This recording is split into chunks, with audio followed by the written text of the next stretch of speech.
सभी को नमस्कार। मैं संदीप मिश्रा। आज जो है कला विषय पर आपसे कुछ प्रश्न उत्तर करूंगा। कहने का मतलब चर्चा करूंगा। आप लोग ध्यान से सुने। आपसे महत्वपूर्ण है कि इस वीडियो को ज़रूर शेयर, सब्सक्राइब और लाइक कर सकते हैं। कहते हैं कि इनमें से नंदलाल बोस के द्वारा निर्मित मीरा पैनल भित्ति चित्र किस स्थान पर बना है? ऑप्शन नंबर ए है कि जयपुर, बी है दिल्ली, सी है शांति निकेतन, डी है बड़ोदरा। तो आपको मालूम होगा कि जब नंदलाल बोस जी की बात किया जाए तो जो मीरा पैनल भित्ति चित्र इन्होंने बनाया है वह शांति निकेतन में बनाया है। शांति निकेतन की बात किया जाए तो आपको मालूम होगा शांति निकेतन की स्थापना 1901 ईस्वी में किया गया था, लेकिन सर्वप्रथम रविन्द्रनाथ टैगोर के पिताजी 1863 ईस्वी में इस स्कूल का नाम जो रखा था ब्रह्मचर्य आश्रम, और ये 1863 में रखा गया था। और आगे चल कर के इसी स्कूल को शांति निकेतन के नाम से जाना गया, जो 1901 में स्थापना किया गया। आगे चल कर के यहीं पर कला भवन की स्थापना किया जाता है, जो 1919 की बात होती है। वहीं पर देखा जाए रविंद्र भारती विश्वविद्यालय की भी आगे स्थापना किया जाता है, वह 1921 की बात है। नंदलाल बोस की बात किया जाए तो इनका नाम कीर्ति मंदिर में भी आता है। कीर्ति मंदिर में भी जो बड़ोदरा में है वहाँ पर भी भित्ति चित्रण का कार्य किया हुआ है। अगला पॉइंट है कि अच्छे वास्तु चित्रकार के रूप में किसका नाम लिया जाता है? नंबर 1 है सुखवीर सिंह सिंघल, मदन लाल गुप्ता या यश जी श्रीखंडे। तो यहाँ पर उत्तर प्रदेश के प्रसिद्ध कलाकार हैं सुखवीर सिंह सिंघल साहब, जिनका वास्तु चित्रकार के रूप में नाम लिया जाता है। एक बहुत ही अच्छे और होनहार ये वास्तु चित्रकला के कलाकार के रूप में जाने जाते हैं, और इनकी पहचान भी वास्तु चित्रकला के लिए है। देखा जाए इनके शिष्यों में बात करते हैं जैसे बद्रीनाथ आर्य, सुखवीर सिंह सिंघल, ये सब लखनऊ कला विद्यालय से संबंधित रहे हैं। वहीं पर इन्होंने कार्य किया, आगे बढ़ा। अगला क्वेश्चन आपके लिए बड़ा महत्वपूर्ण है। कहते हैं कौन निम्नलिखित में से दिल्ली शिल्पी चक्र का चित्रकार पूर्व में all India fine arts and craft society से भी जुड़े थे? ऑप्शन में है कमल कृष्ण, बी कहता है सतीश गुजराल, सी राम कुमार, डी देवयानी कृष्ण। आपको मालूम होगा जब हम दिल्ली शिल्पी चक्र की बात करते हैं तो 1949 में स्थापना होता है। कहाँ पर? दिल्ली में। कौन से कलाकार करते हैं? जो पाकिस्तान से विस्थापित कलाकार होते हैं वही आ करके दिल्ली में 1949 में दिल्ली शिल्पी चक्र की स्थापना करते हैं। और यहाँ पर all India fine arts and craft society से जुड़े हुए जो कलाकार थे वो कमल कृष्ण का नाम लिया जाता है। किसका नाम लिया जाता है? कमल कृष्ण का नाम लिया जाता है, जो बहुत ही महत्वपूर्ण कलाकार के रूप में प्रसिद्ध हैं। अगला पॉइंट है, कहते हैं एक अकादमिक शैली के कलाकार के रूप में नाम लिया जाता है, उनका क्या नाम है? पहला है शैलेंद्रनाथ डे, दूसरा ललित मोहन सेन, तीसरा सत्येंद्रनाथ मजूमदार, चौथा असित कुमार हलदार।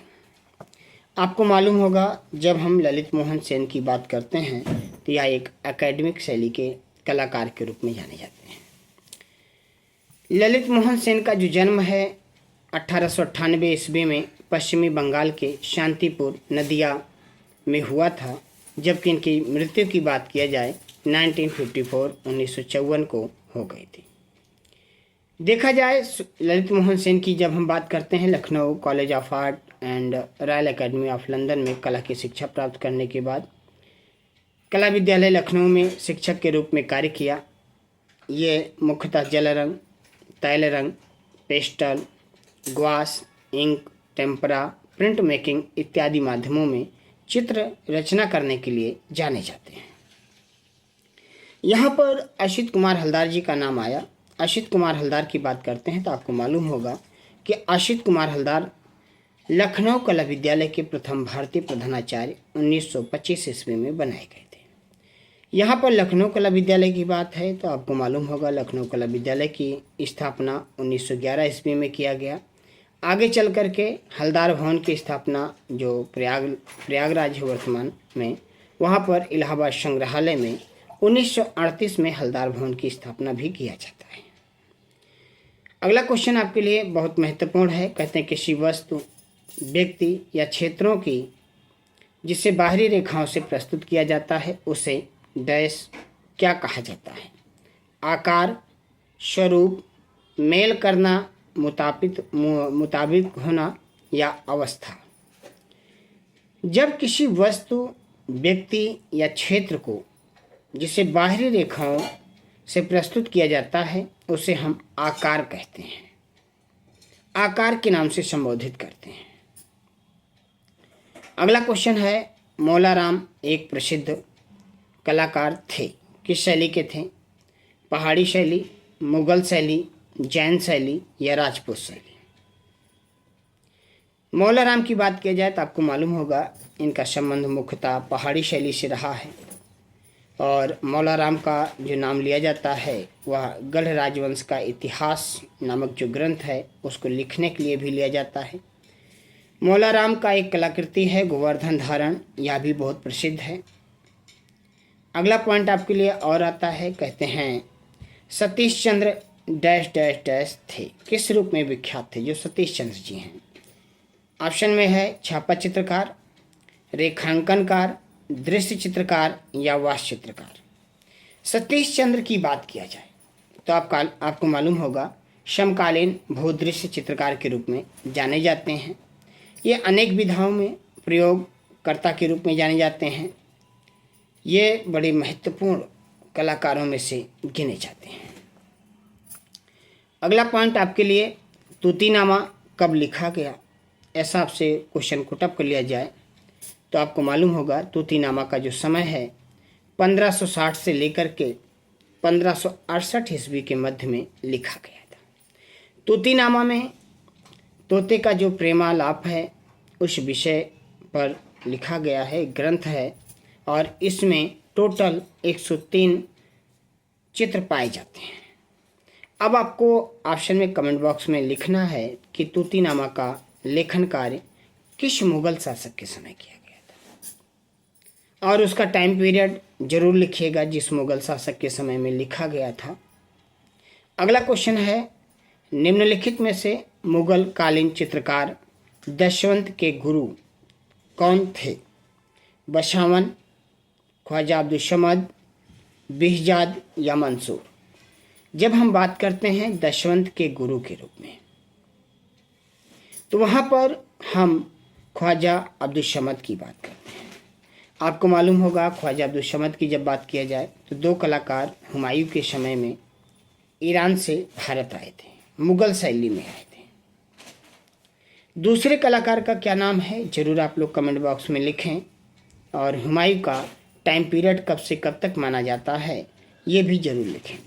हुमायूं की बात हो तो आप एक चीज़ याद रखिएगा कि दिल्ली के जो पुराना किला है वहाँ के जो पोथी खाना था वहाँ की सीढ़ियों से पैर फिसल जाने के कारण हुमायूं की मृत्यु हो जाती है।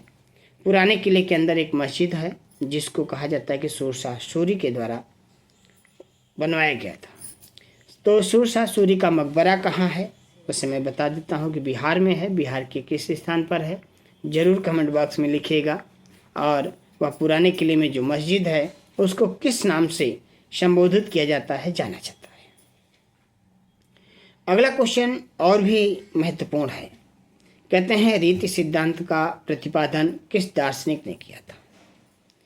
तुलसीदास, आचार्य वाल्मीकि, कबीरदास या आचार्य वामन। जब हम रीति सिद्धांत के प्रतिपादन की बात करते हैं तो यहाँ पर आचार्य वामन का नाम लिया जाता है। उनके द्वारा ही रीति संप्रदाय के संस्थापक आचार्य वामन ने ही इस रीति सिद्धांत का प्रतिपादन किया था। तुलसीदास की बात करते हैं तो आपको मालूम होगा श्री रामचरितमानस के रचनाकार हैं। वाल्मीकि जी की बात करते हैं तो ये रामायण के रचनाकार के रूप में जाने जाते हैं। कबीरदास की बात करें तो इनके गुरु का नाम और इनकी 2 रचनाओं का नाम आप लोग कमेंट बॉक्स में ज़रूर लिख करके बताएं। बहरहाल ये वीडियो यहीं तक आपको अच्छी लगती है तो कमेंट बॉक्स में ज़रूर बताएं। मैं आगे की इस तरीके से वीडियो बना करके अपने यूट्यूब चैनल पर आपको अपलोड कर दूँगा, जहाँ पर आप बड़े प्यार से बड़े आराम से इस वीडियो को देख सकते हैं।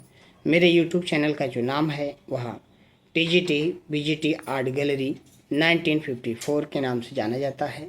आप लोग वहाँ से काफ़ी वीडियो का आनंद लिए होंगे, पढ़े होंगे, आपको वीडियो भी अच्छी लगी होगी क्योंकि आप लोगों का बड़ा सहयोग रहा है।